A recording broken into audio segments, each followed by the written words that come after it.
Kathy, I just want to say hi. Hey, Ed Troha. yeah, oh hi Ed. Good to meet Yes, you. good to meet you. Thank you. Thank you for taking time to chat before I came here. It was Well, helpful. good. Well, I hope it is, and it looks like it's going really well. It does. Well, from this end, It does. I thank you for the. You sent me an article the other day. I didn't get to respond to it. I apologize. I think you did actually. Oh, did I? So Okay, appreciate it. okay, Yeah, all right. yeah, something I that you remember saw in the seeing it, and I journal. thought, wait a minute, he sent me something. I need to look at it, but. I know you got to get moving here, so I found an agenda for an ESG conference Yeah. or a train something. So I thought about sending that to you. So Okay. after we get through this, I'll send it your Yeah. way and we can look and see if that's something we want to maybe learn from. okay, thanks. Thank you.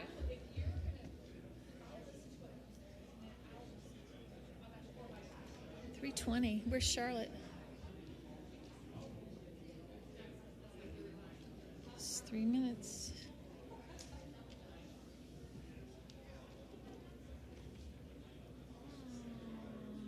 Where's the chairman? 3:17. No, my Bible book she has 3.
Come on, come on, come on.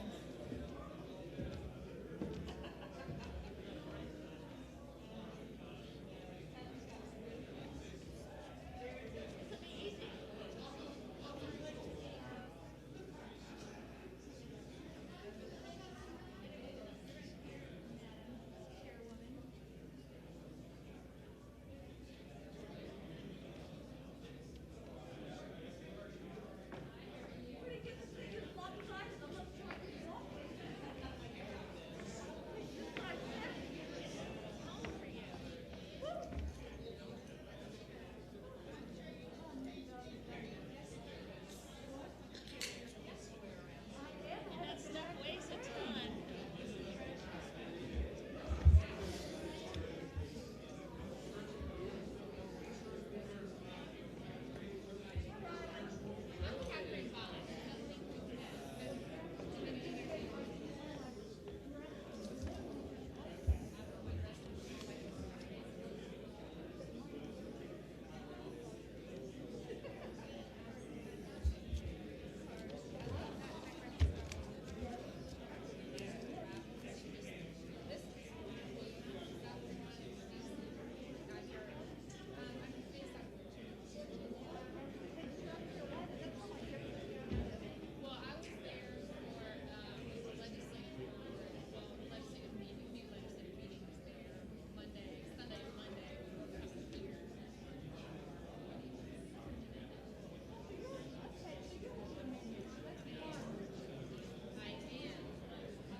Hi. Good. How are you?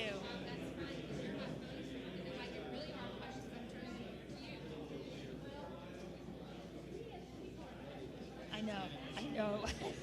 I'm like, we're going to start. If you want to wait, if you need to talk to her, we can. All right. Well, get us started, and afterward, I'm sure she can catch you. If everyone would take a seat, please. Thank you.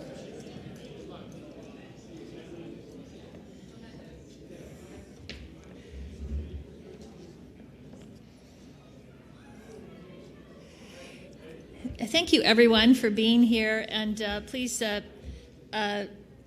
join me in thanking our speakers, and let me introduce them briefly to you, and then what we're going to do is let them tell you what they're here for and what they're going to tell you about. Then we'll probably have a little iterative dialogue amongst the panelists. Today's discussion is energy and West Virginia's future, and throughout the day, as we have heard, the senators and the congressmen earlier in the Chemical Industry Committee meeting all speak. Part of it was let's speak clearly, let's be precise and factual about what we need. What is West Virginia's future, and what does energy need to be sure that it's part of a very an important role in our viable future? In West Virginia, we have this heritage, and it is energy. And so when we heard the news today about hurricanes and forest fires, and everybody said climate change, and then they end the sentence with energy. And we all understand how complicated and how complex that entire story is, but what we all know about it is it's our story. It's our family history. It's who we are. And so today will be a good dialogue amongst a group of leaders who are very conversant on the topic, and maybe amongst ourselves we can decide how best to manage our future. We have as our first speaker, and I'll go down through the list first, we have Chairwoman Charlotte Lane. She doesn't need a lot of introduction. Thank you, Charlotte, always for being such a great servant to West Virginia. Always good. She is the chairwoman of the West Virginia Public Service Commission and has also served in the West Virginia legislature over her career and in many capacities, but always as a servant to the state. So thank you. Our next speaker is Mary Beth Anderson.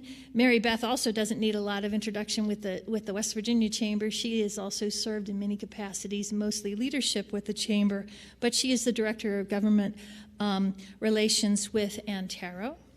We also have Catherine Bond. Catherine, thank you for being here. In a number of ways, and I'll get to it, but she's the Vice President of Public Policy and State Affairs with Dominion Energy. Thank you, Catherine, for being here, and thank you for helping Bob Orndorff. We all know Bob, and that doesn't need a lot more explanation. And then we also have, from Diversified Energy, we have Paul Espenon. Paul comes to us as the Vice President of Environment, Health, and Safety for Diversified. So we have a great group of very talented people. And what I want to do is ask the chairwoman to start. Talk a little while about what issues you're seeing, and then we're going to move down through the table, and then we're going to do some questions. So please. Well, thank you, Kathy, and thank all of you for being here.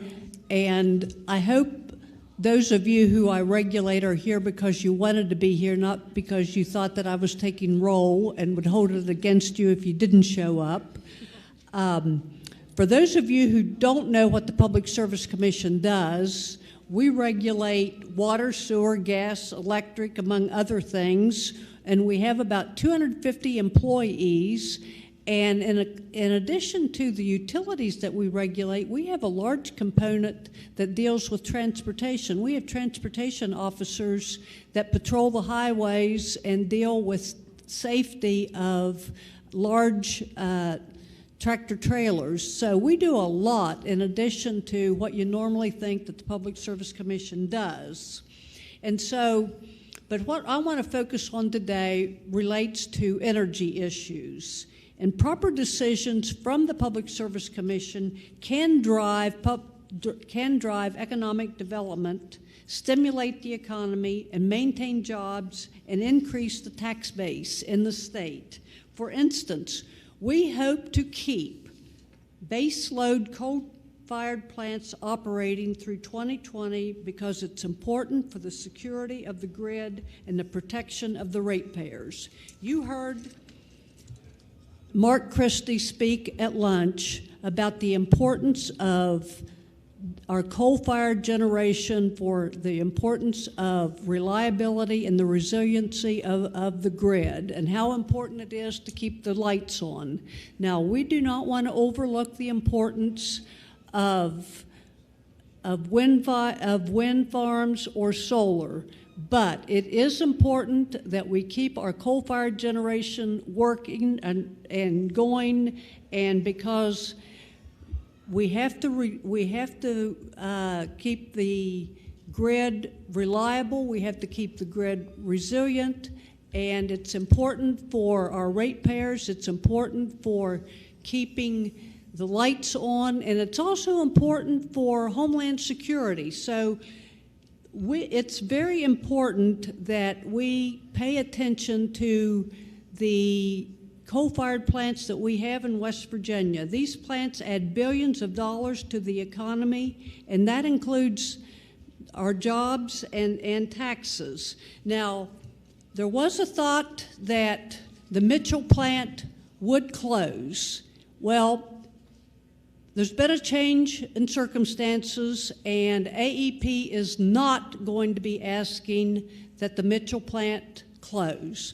They will be filing information to the Commission, giving us information as to how the Mitchell plant and Amos and Mountaineer can stay open, even in light of the fact that there were adverse decisions from the Kentucky PSC and the Virginia State Corporation Commission relating to certain environmental upgrades that have to be made to those plants. So that is really good news, and the Commission will be looking forward to that filing, and we will evaluate it and give it all the consideration that it deserves. But it is very good news because, as I said, and as we said in our decision when we made the commitment that we would allow the environmental upgrades to all of the coal-fired plants that AEP owns,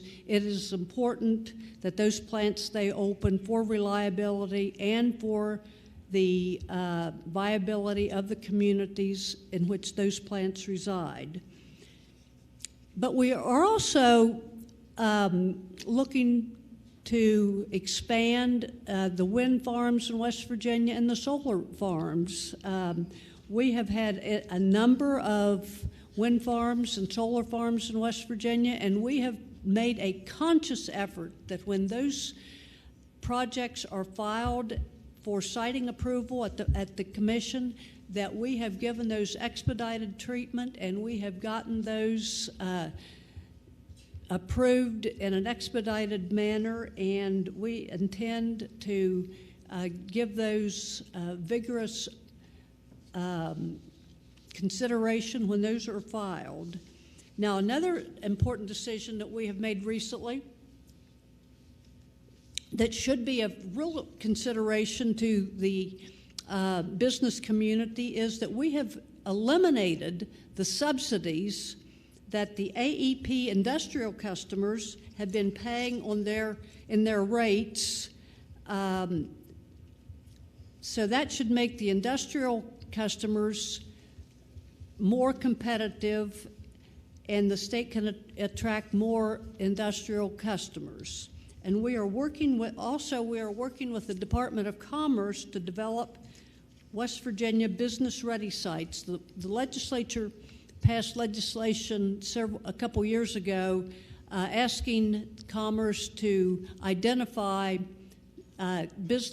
potential business-ready sites and file with the Commission some of those sites, and 5 sites have been filed with the Commission, and so we are now waiting for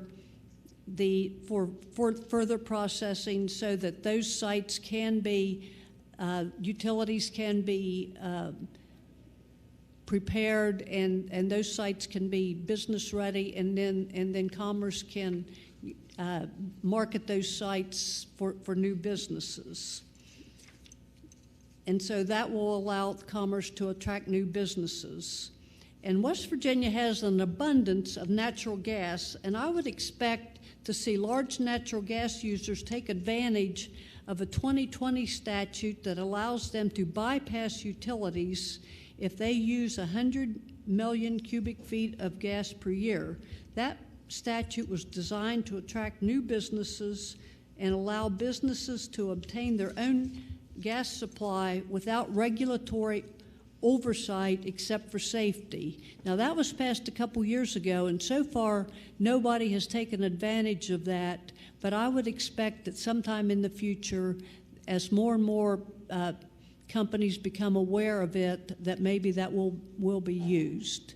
And so anyway, I just want to close with this, that the Commission is very aware that we have a lot of tools that can be used to make it more attractive for businesses to come to West Virginia, and we certainly are open to making those what we can do to make business more attractive to come to West Virginia. And I'll be glad to answer questions at the appropriate time. Okay, thank you.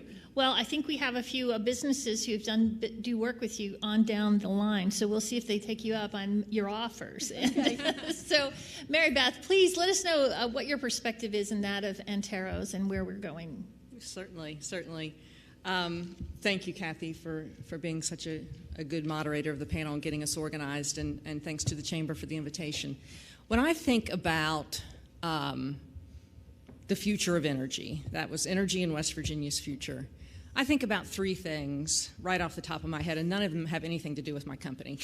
So just for 5 or 6 minutes, I'll just speak as an observer. Just let me be an observer here and not really speaking on behalf of my company.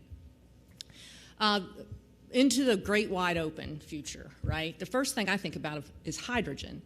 Hydrogen is really kind of enjoying its moment in the sun right now. It's not new, hydrogen fuel cells. But the way that they are evolving has gotten a lot of attention lately. WVU just got a $1.25 million grant last month to study hydrogen and hydrogen fuel cells. Of course, hydrogen right now is made from natural gas. Let me read you Joe Manchin's quote when he announced the grant. WVU continues to use our state's vast natural gas resources to tackle some of the toughest challenges in industrial research, including developing clean, innovative ways to produce hydrogen, a fuel that's increasingly important to our economy and has potential to decarbonize our energy systems, industrial processes, and the transportation sector. So that sounds really impressive. Of course, right now, natural gas is used you add steam to it. It's a steam reformation process. And when I hope Roger Hanshaw's not in the room here while I do chemistry, you take CH4, methane, and H2O steam, and you end up with hydrogen and carbon dioxide. And in gray hydrogen, the carbon dioxide is just released. And that's what's happening now when you use natural gas to make hydrogen and ammonia and fertilizer and such. But what's getting more attention is blue hydrogen, which is where you take that process and you add a carbon capture element to it. So that's getting a lot of attention because you get the hydrogen fuel source and you get to capture the carbon and do what you do with carbon, which is, bury it or compress it or some such. Green hydrogen involves a renewable energy resource, and they just electrolyze salt water to get hydrogen. You hear about that, but analysts say it's too expensive to be used anytime soon. Yellow hydrogen involves nuclear energy to charge the salt water. Brown hydrogen or black hydrogen is made from coal. It's happening in places like China. Turquoise hydrogen is natural gas over molten metal. And when you put natural gas over molten metal, you get hydrogen, and it separates the carbon from the oxygen. So you don't get CO2, you get a solid black carbon, and then the oxygen is just released. We're hearing a lot more about turquoise hydrogen. No major projects to scale for that, just lots of test facilities. So into the great wide open, the future of energy in West Virginia. We're very lucky to have places like Nettle here to figure stuff like that out. Great wide open future thing number 2 is maybe renewable natural gas. What is renewable natural gas? It's where you take things that just naturally create methane and you capture it and you refine it and you put it in a pipeline, right? So I'm talking about things like landfills. things like livestock operations, sewage operations. Catherine at Dominion will probably talk a little bit more about this. They've got a project related to hog farms. So you have, 900 head of cattle and you capture it. That's a lot of biogas. 130 RNG projects in the U.S. right now. Is there some opportunity in West Virginia? Maybe something to keep an eye on. And here's where it gets kind of cool. Can you use RNG to make hydrogen? Analysts say you can. Like I said, we're really lucky to have places like Marshall University Research Corporation, like Nettle, like WV Research to figure out this great wide open future thing and what it is. Thing number 3 is geothermal. Just last week, $7 million grant for WVU to take this journey to the center of the earth, right? They're going to go down 3 miles. This has been interesting since 2016 when analysts kind of discovered there's probably potential direct geothermal opportunity in north central West Virginia. And the question for this particular grant is, can there be enough there that might help WVU meet its energy needs? So something that we've been watching for years, and now maybe we'll get some answers here this year. Some of us remember when drilling 3 miles sideways seemed into the great wide future, right? Into very futuristic, but happened at Antero Resources in June, 3 miles sideways. So I'll pivot now to talk about the future of energy from my particular perch at Antero. And I would have to begin with innovations and advances. That's just where I have to begin at Antero. We all know by now the magic of horizontal drilling, which enables you to take a drill bit down a mile and then go sideways a mile and stay in a relatively narrow pay zone, that is the shale. Since about 2008, we've drilled thousands of horizontal wells in West Virginia. Antero entered Appalachia in 2009 when it bought 2008 when it bought 115,000 acres from Dominion Energy. We drilled our first well in 2009. We drilled our first well in 2009, a dozen years ago. West Virginians took acres of rock and turned it into the second largest natural gas liquids producer in the country, the 4th largest natural gas producer in the country. That's a remarkable energy ramp up. 3 billion cubic feet of gas equivalent a day, 1 trillion cubic feet of gas in the year 2020. That's just one company, right? And just starting in 2009. So when you think about, boy, what could the future bring, you have to look at the last 12 years and think what has already happened, and then what will the next dozen years bring. In 2014, our laterals were about 8,000 miles long. Now they're 13,000 feet long. I mentioned that 3 mile, when that's the record is 18,998 feet that we drilled in June.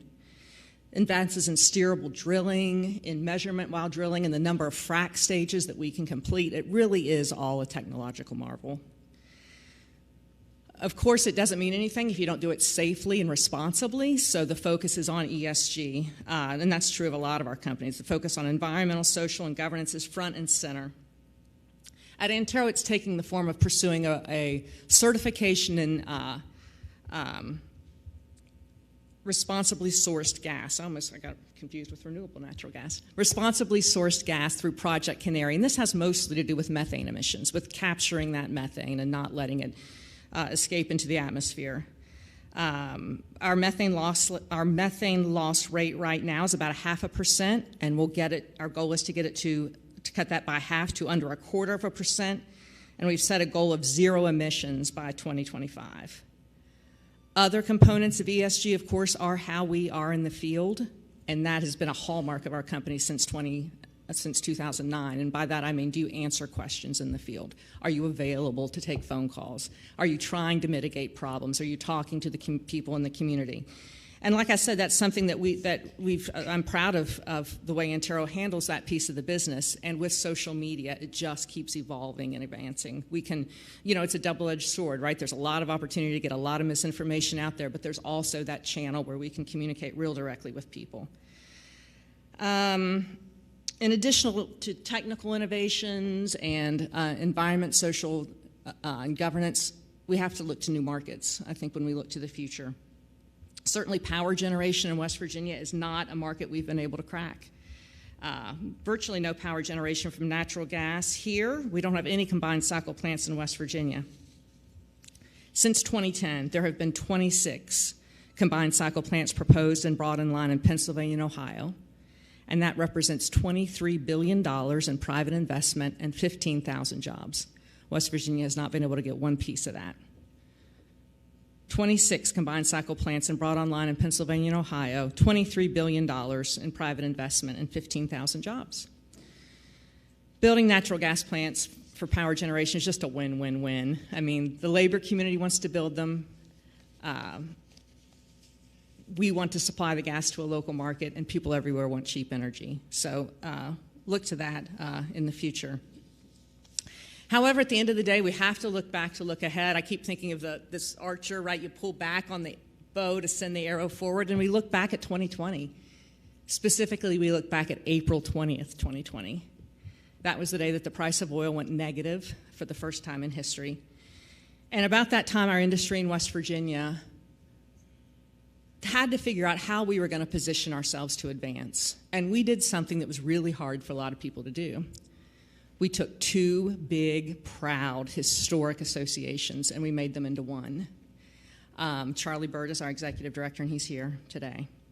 It was hard for a lot of people to do, but boy, we had our first Gas and Oil Association of West Virginia, our first Go West Virginia annual meeting last month here at the Greenbrier, and the energy was just off the charts. I mean, I think everyone feels like it was the right thing to do. So what is the future of energy in West Virginia? To echo the theme of the conference, emerging stronger. We are resilient. We have this problem with the price of oil. We have a lot of problems with the pandemic, and we merge associations and come back stronger. And prices recovered.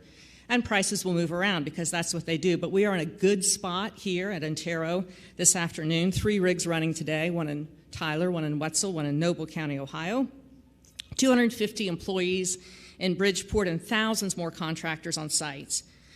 Just in 2020, look at the 2020 numbers for one company, Antero Resources, $357 million in royalties in West Virginia, $100 million in taxes in West Virginia, $18 million spent on roads, all in West Virginia and all in 2020, and that's just one company. If you look at the broader industry, it's 80,000 jobs. That's according to a new Pricewaterhouse study from last month. So the future of West Virginia, future of energy in West Virginia is strong because it has to be. Too many people are depending on it, right? Roger Hanshaw says, if things are going to be really problematic in Washington, D.C., we have to be as good as we can be here in West Virginia. So we will advance policy initiatives, we will advance our lateral links, we will communicate more and better, and we'll just be better because we have to be. Thank you, Mary Beth. Appreciate it. You know, this reminds me a bit of one of the questions Catherine had posed too. We were preparing. She says, you know, there's this duty to serve, and that's certainly what I hear from Mary Beth. So, Catherine, great segue. Take it. Yeah, thank you for the great segue. And I agree with Mary Beth wholeheartedly that we need to sometimes look backwards to look to see where we're going. Just before we get started, I wanted to thank the Chamber for the invitation, to you for moderating, and others on the panel, and those of you who are here today. Dominion Energy has done business in West Virginia since 1898 when John D. Rockefeller started the Hope Gas Company. To any of you who know Bob Orndorff, in spite of what he tells you, he has not been working with the company since then. But almost, but not quite so long.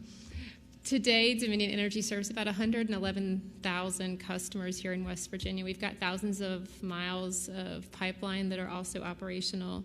We generate electricity from the Mount Storm power station. It's a 1,600 megawatt facility as well as a wind farm.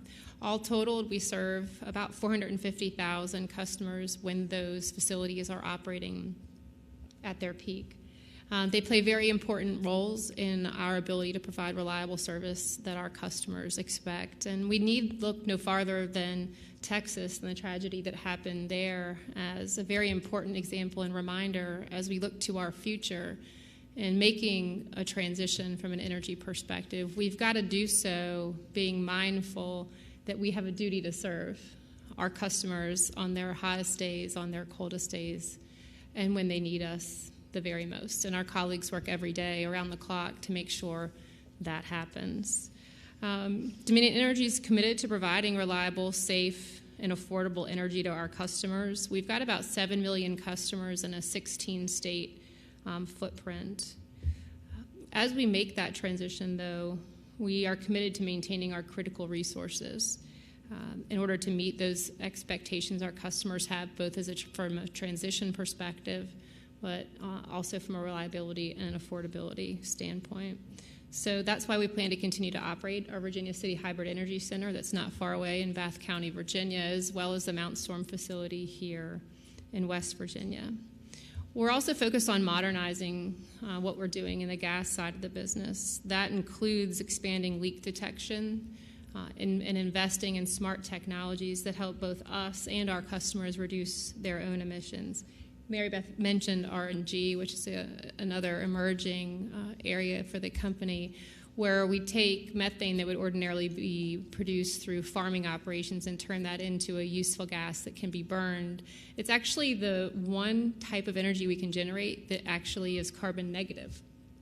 When you talk about the amount of methane we take out of the air, even after you burn the carbon that results, it is carbon negative. It's actually considered beneficial in that sense. In West Virginia, we also received approval to accelerate our pipeline replacement program. So over the next 25 years, we'll be replacing about 1,500 miles of gas pipeline. We've already hired about 10 people to do that. We've got about 11 more we'll hire this year or in the process of doing so. We're also investing significantly in low and zero carbon generating resources. If we had this conversation about 10 years ago, we'd be talking about a portfolio that included no solar. And today we've got what amounts to tens of thousands of acres of solar and much more on the way. And the company's also got the only two turbines operating in federal waters producing energy from wind.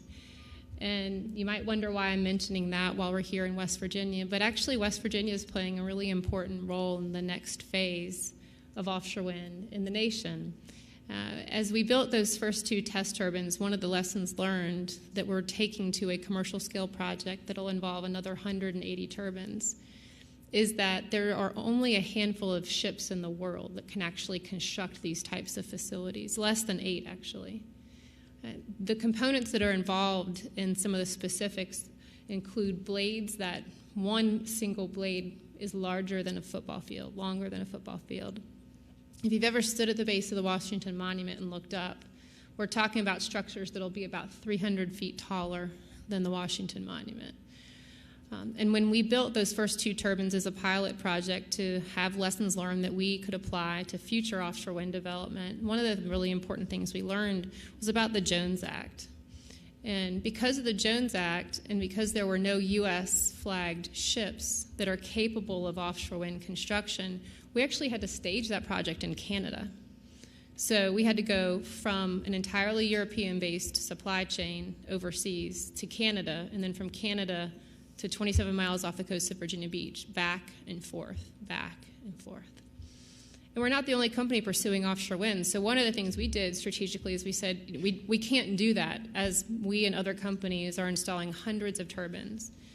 So we're building a Jones Act compliant vessel. It's under construction right now in Texas, but it's utilizing West Virginia steel in order to make that happen. So every offshore wind turbine that we install, and many that are going to be installed by other companies, West Virginia will play a very important role in that. We're also evaluating energy storage. We haven't talked much about that, but when you talk about the future of energy, we've got to talk about energy storage. And you think about sort of the amount of data that you carry around in your pocket every day with your smartphone and how much space physically that would have had to take up, say, 15 or 20 years ago, and the incredible step changes in that technology. In order to really solve the energy equation of the future, we're going to have technological innovation, and energy storage is going to be an important part of that, because we simply, while we're exploring so many types of technology, hydrogen-based and otherwise, we're looking for those major step changes we've seen, like we've seen in energy and data storage in the energy space as well. So innovation is going to play a critical role. Energy storage will play a critical role, and we'll look forward to answering additional questions and continuing the discussion with the rest of the panel. So when you do a relay, you always want that strong anchor, and that's why we've chosen the EH&S guy who knew all of this long before the rest of the government affairs and public policy. So you're really the one who's taught everyone how to speak to this. So be kind, Okay. but we'd love to hear from you.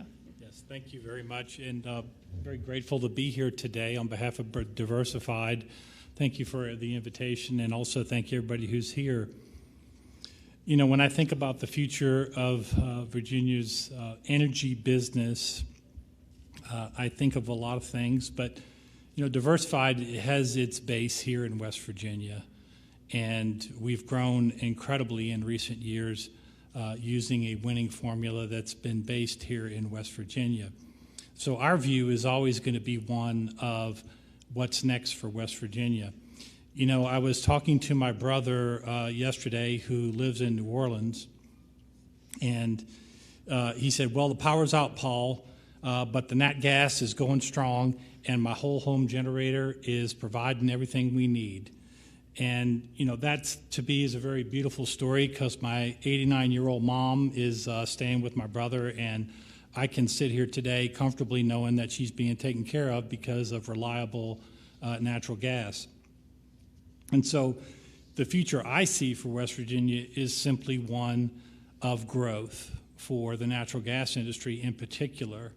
And when you talk about that growth, it's also going to include responsible growth. As everyone has mentioned here, there's no question that natural gas is going to be a player in the future, but it has to be done very well. And so we support and are taking many of the steps of making sure that leaks are rare. But I also think that there's other things that West Virginia offers that are quite unique to the world.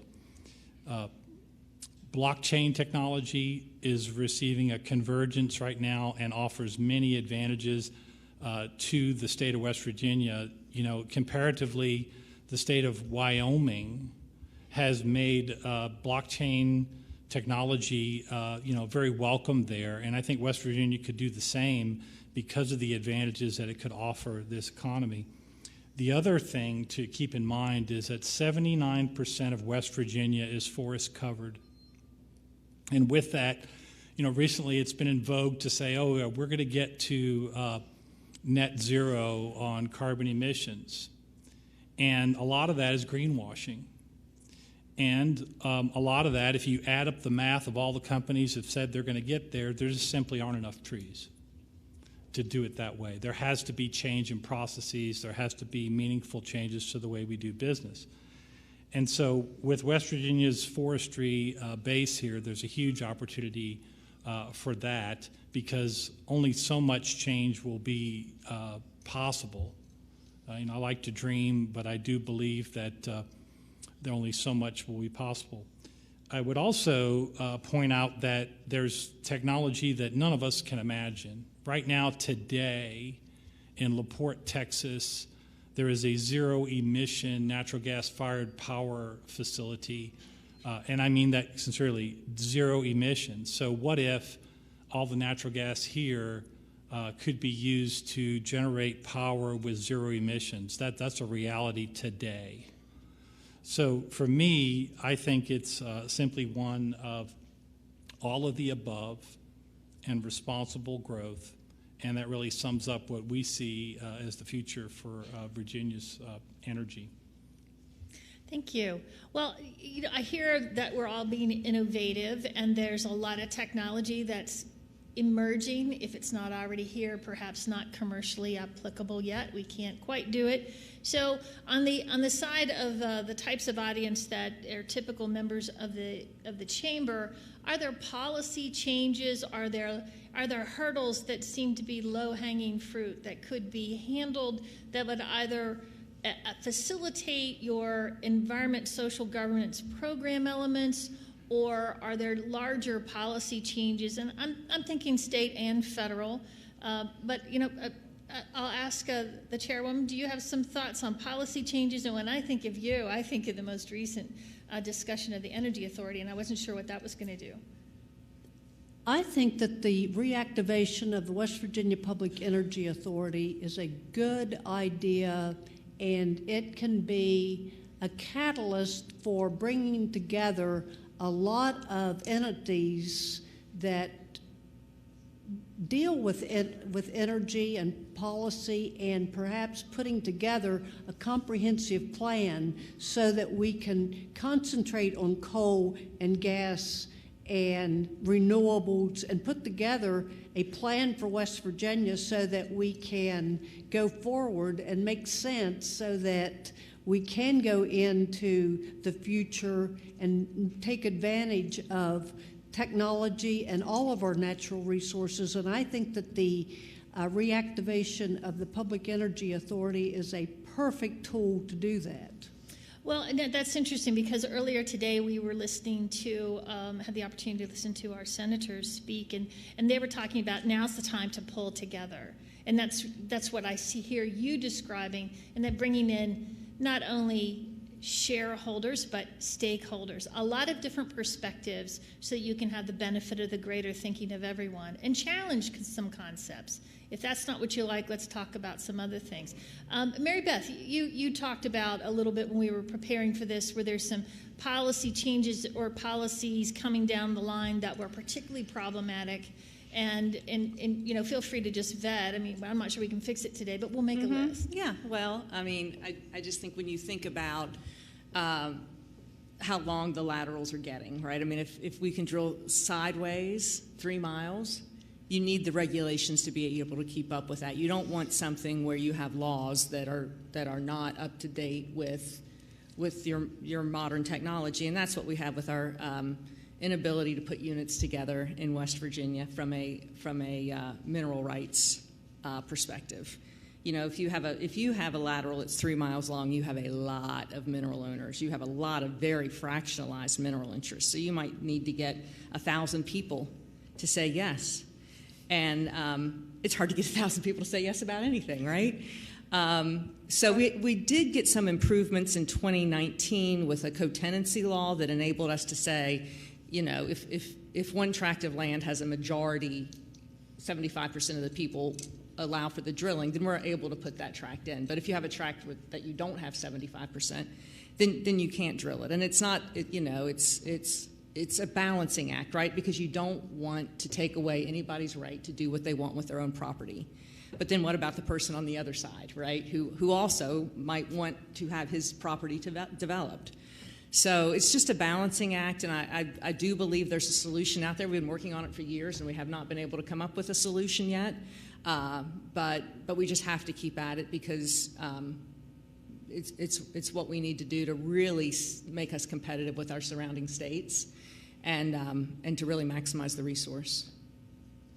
And so I look at legislation as a little bit of an authorization to move forward with some of the technology you have or your planning or how to do some problem solving. Catherine, you had mentioned legislation specifically as being one of the focal points of some of your work that you're doing on behalf of Dominion. Absolutely. I mentioned the ability to accelerate the pipeline replacement program, which is absolutely critical. But I might highlight something that actually typically starts at the local level that we've started to see, and that is localities that are, though well-intentioned, pass gas bans of one form or another. Some of them pass bans related to using natural gas, having it go through their localities, even in areas where there's existing operational pipelines that have been in place, safely operating, really without most people even realizing they're there for decades. And so several states have actually taken those bans on. Utah and Ohio, to name 2 examples, who've said, you know, hold on, we can't necessarily have a patchwork of localities passing different ordinances that actually affect pipelines and service and customers, even close by or far away. And I would just say, you mentioned the federal side too, so if we think about the importance of localities, the importance of the state side and federal side, many of us are involved in businesses where our infrastructure takes years and sometimes decades to plan, permit, and construct. And so if we're always aiming for a moving target, we're not going to be able to best serve our customers and our communities. So although that's not a specific construct, just a thought, that knowing that we're all aiming for the same target is certainly beneficial. Well, so Paul, again, you're the anchor Ready? So Paul's experience also was at the UK, so across the pond. So when we want to blame our cultural difficulties, we say, it's really because of where we came from. But actually what I think you have is a vision and an experience with some of these concepts of, ESG and sustainability that have origins, of course, in Europe. And so tell us how you see that playing out here in the States. So, once upon a time, you used to say if you wanted to know where trends were going to come from, you'd look to California. I think when it comes to ESG, you'd best look to Europe. And what is happening there is, my own personal estimation is that most European-based companies are 2 years ahead of U.S. companies when it comes to topics like ESG. And even the carbon markets right now in Europe are traded up much higher than the carbon markets here in the U.S. By an order of at least 4x more expensive for carbon. But also lately, some of the things that haven't even been taken up in the United States, which is something like TCFD, which is the Task Force for Climate-Related Financial Disclosure, is likely to become British law very soon. And now our SEC has begun to discuss those kinds of things, right? But it's very important that every company really have a strategy to deal with TCFD, whether they think they need to or not. You better take a look at that. But that is something that we've been able to wrestle with and look at how we operate and how TCFD impacts our business. And so it's coming. And it's not a question of when, not a question of if, but when. And so that's our view of it, is look to Europe if you want to know what's coming. Let me pick up on something you said, because I think I heard you say, even if you don't think it's going to impact you directly, it will. Is that reference to the supply chain issues that, it's not just enough for you to be really judicious and conscientious about your ESG, it's that you need your service providers and. Yes. So it's very normal. Many companies receive questionnaires from outside companies about how you run your business. And many of the ones that we receive are ones related to ESG. But I would say that a lot of those questions are definitely related to supply chain. And I'll give you another glimpse of the future. Perhaps you've heard of things known as Scope 1 and 2 emissions, and maybe even Scope 3 emissions. And I would ask you, what's a Scope 4 emission? Well, a Scope 4 emission is a discussion about avoided emissions related to a product. And so that affects supply chain. So again, it's coming. Thank you. And so as we also talk about extremes and how we find the middle, and although Senator Manchin said the middle, we're all just a dying breed. It may well be that we need to bring the extremes together, or at least begin a public dialogue of where the biggest problems are, and perhaps also where the successes are. My perception is, in the media that I'm reading, is that energy forgets to take a seat at the table and create a positive story about its contributions. And recently I had somebody ask me, what's the cleanest company you can think of? And I was like, oh my God, this is a trick question. But actually it was a social event. I mean, there wasn't anything this guy was trying to get me for. But I had to stop, and I said, it's all about perception, and I'm not sure every company, every industry sector is really good about telling their positive story. And I'm sure that all four of you see that in your interface with energy advocates, energy critics. What is it that the message, where have you seen successes in the ability to start to move that group to the middle, or at least say, that's nice that you have a special interest and we'd like to put you over here, and we'll call you when we get to that one. So tell me, what are your thoughts in that regard?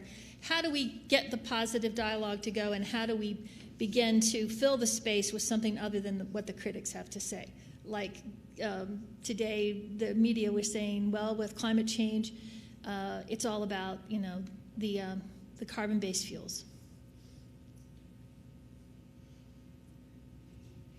Kathy, I just want people to have air conditioning when it gets up to 100 degrees, and when it gets zero, I want them to have the heat. And beyond that, and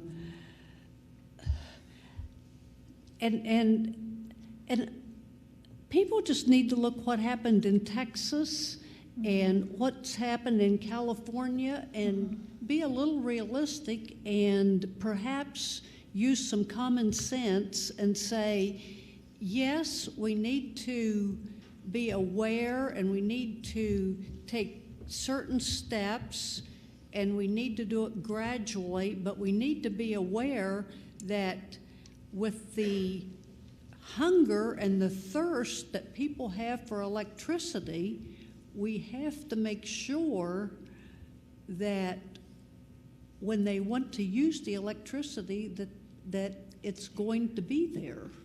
Well, the media was talking about how the hospitals, we have to be sure they have electricity in the midst of every day, whether it's a disaster or not. So I see ESG as a little bit, I know we don't want to greenwash, but I see it as part of the first time that the business community has begun to tell its story in a positive fashion. It used to be we only did financial annual reports. And now we're doing, honestly, if you read people's sustainability reports, you begin to see the heart of the company. You see what their goals are, their aspirations, and their concerns, and even what their generosity or reaction to what employees are saying. So, is that your experience? Tell me how you're using your ESG reports, and then I promise we'll wrap this up.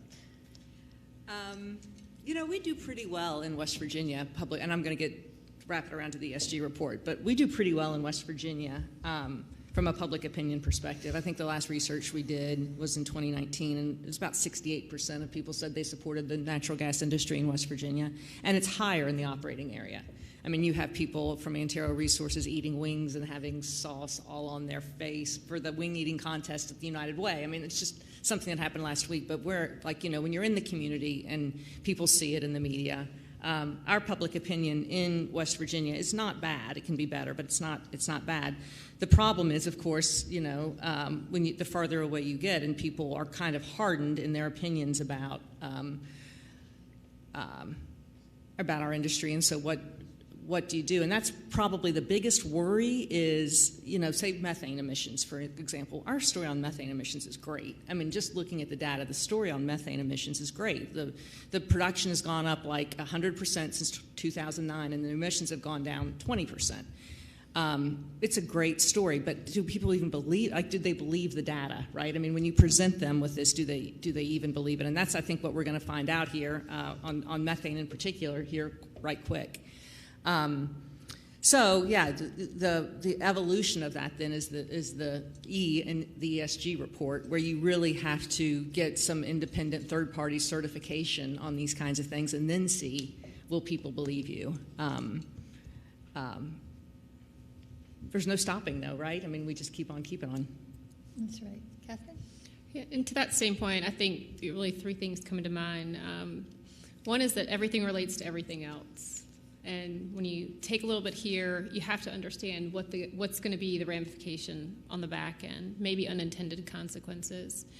The other thing I would say, and I think before the various commissions across the country, one of the things that we see is there are some organizations and some interests who are just against everything. Nope. It is, and we've got to have reasonable solutions in mind. So lastly, I'd say really collaboration is the key. And for so often in the energy space, we've operated as if we are our own industry. And in many ways we are, but we're so integral to so many other types of industries that how we can positively affect transportation or various industries or farming, for example, they will all play into our collective energy future. Yeah, I like the comments about the convergence, and thank you for the reminder that we're all connected. you know, one of the things that's really interesting about West Virginia is that at the same time we have a lot of forests, I think we're probably leading in decreases in U.S. farms. And also, it's very interesting what's happening with farmland in the United States. We have App Harvest, who is in Kentucky, who is growing sustainable produce and plans to expand in West Virginia, most certainly.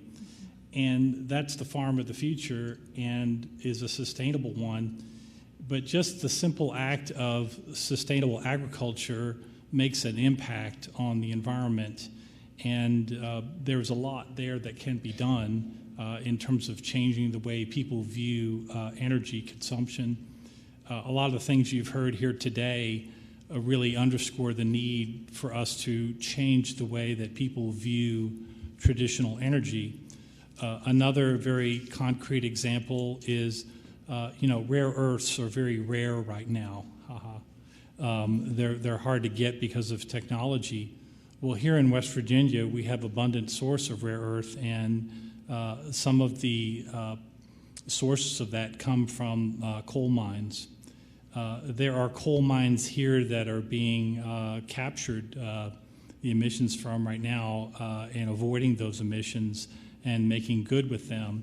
And I believe that it's stories like that that are going to help us to reinvent and change the way that people view us, not as just being an energy provider, but also just changing the entire story. So lots of examples of how we also can become more connected with technology. My last example would be one that, West Virginia, in terms of the cellular network here, for example, it can be hit and miss because of the terrain. We're very mountainous. There's technology out there right now that called LoRaWAN, LoRaWAN. It reaches further than cellular, and it runs on a blockchain and can generate incentives for individuals. Everybody here in this room could get a miner and start mining crypto and make a network that would be less expensive. And I hope Verizon and all the cellular people aren't here today, but it's very disruptive and would provide a communication network to connect a lot of things that aren't currently connected. The reason I mention it is because we are looking at it in terms of how we can monitor our pipelines, our gathering systems, and our production for leaks. And having a network is very important to that. And so I would just put it on that there's a huge opportunity here in terms of creating that network ourselves through cryptocurrency, and more specifically the Helium coin. And so those are the kinds of things that I think would be transformative for us as an industry, to not be looked at as just an energy provider, but a solutions provider. And that's really been our mantra at Diversified, which is we are the solution to the issue, we're not the problem. Well, I like the theme of solutions. It's a perfect word, and I'm stunned that you're building your own Jones Act ship. So speaking of taking the issue by the horns and just fixing it, as I look at and I listen to the federal agencies who are trying to administer the coal communities program coming out of the Biden administration, I hear them asking some questions like, does this culturally fit? Can we do this? What do you think? And I'll don't use that word, please. We hate that word. It's all about just trying to create trust. And the other thing I see in it is what you all are able to do is to bring in resources, and you know how government works. You know the thought processes. You know how to access someone to build really cool big ships. That's a resource business has. And when I listen to these coal community intergovernmental work group calls, they'll say, we'll offer you, nonprofits who are eligible for these grants, we'll offer you technical assistance. And I'm like, technical assistance? My God, you're going to need an entire universe to start this up. But you all have access to that technical assistance in the business circle of what you're doing. I think sometimes Appalachia needs that technical assistance itself to know how to access. And I'll leave it on one brief comment. I met a woman who is an environmental justice advocate of 30 years. And she says, I'm listening to her, and she says, you know, when Katrina hit and all the grant monies that came, most black community leaders didn't understand the grants were first come, first serve. And so those who understood how the system worked were getting those grants immediately. They knew how to go stand in line real fast, but they didn't understand the system. And her point was, I don't need a lot. I just need somebody to tell me how to play the game. I need to know how to, you know, find somebody to build me a ship. Or I need to know how to find the smart scientist who can tell me if it's possible for me to mine for Bitcoins. So, you know, that's the challenge for the day. Other than that, please join me in thanking these wonderfully brilliant people. Thank you.